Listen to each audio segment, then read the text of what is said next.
Mesdames et messieurs les représentants des autorités civiles, religieuses et militaires, monsieur le rabbin des Hauts-de-France, mesdames et messieurs les membres du conseil d'administration, mesdames et messieurs, mes chers amis, nous sommes toujours heureux de vous voir aussi fidèles à nos différentes manifestations, et notamment ce soir pour assister à la conférence d'ouverture de l'année culturelle 2019-2020 donnée par monsieur le rabbin des Hauts-de-France, Élie Dahan, sur le thème « Créer à l'image de Dieu le libre arbitre ».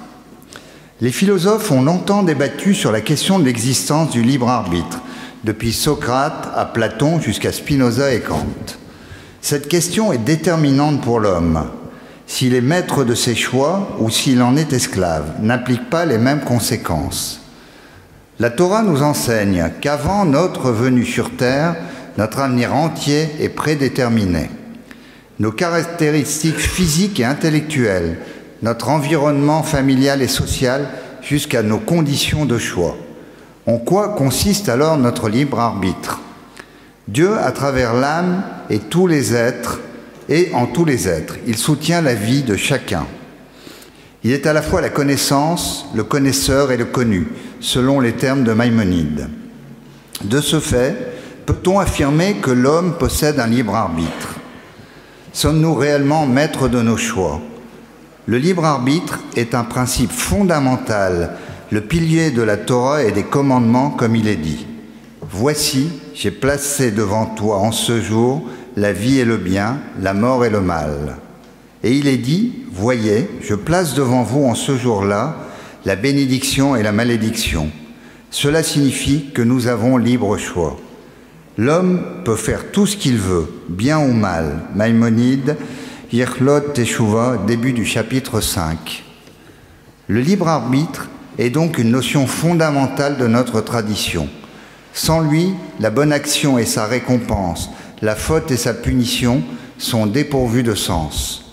Car pour le judaïsme, l'homme est seul responsable de ses actions. Nous connaissons tous le récit d'Adam et Ève et leur choix face à un interdit. Adam a fait le mauvais choix de se rebeller contre son Créateur. L'homme n'a donc pas été créé parfait et il se trouve toujours face à des défis et des épreuves dans ce monde éphémère. Mais la bonne nouvelle, c'est que l'homme a été créé avec une neshama, une âme, qui est une partie de Dieu. Et c'est elle qui lui donne le libre arbitre, qui le fait ressembler ainsi à Dieu. Est-ce que parce que le libre arbitre traite de la morale et du bien absolu, que cela le rend semblable à son Créateur, à son image?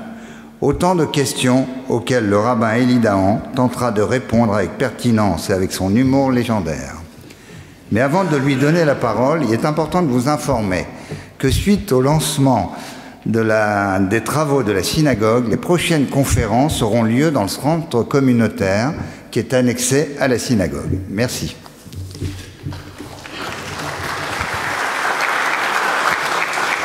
Merci beaucoup. Alors après une telle introduction, c'est une introduction qui exige, qui impose, et j'ai presque envie de vous dire que de toute manière, après ma présentation, vous partirez avec autant de questions que celles qui ont été posées maintenant. Donc peut-être on peut passer directement au buffet. Nous avons le choix. Alors nous avons le choix de passer au buffet ou à la conférence, mais par contre, moi, j'ai pas eu de libre arbitre pour cette conférence, puisque si vous vous souvenez bien, l'année dernière, le 18 octobre, à la fin de la conférence sur la résilience, notre président, M. Guy Bensoussan, venir dit, tiens, ça y est, j'ai une super idée, le thème de l'année prochaine, et il a annoncé le thème de l'année prochaine, on n'a pas eu de concertation, et est-ce que j'étais preneur? Je ne pouvais pas dire non. Voilà encore une histoire de libre arbitre. Alors.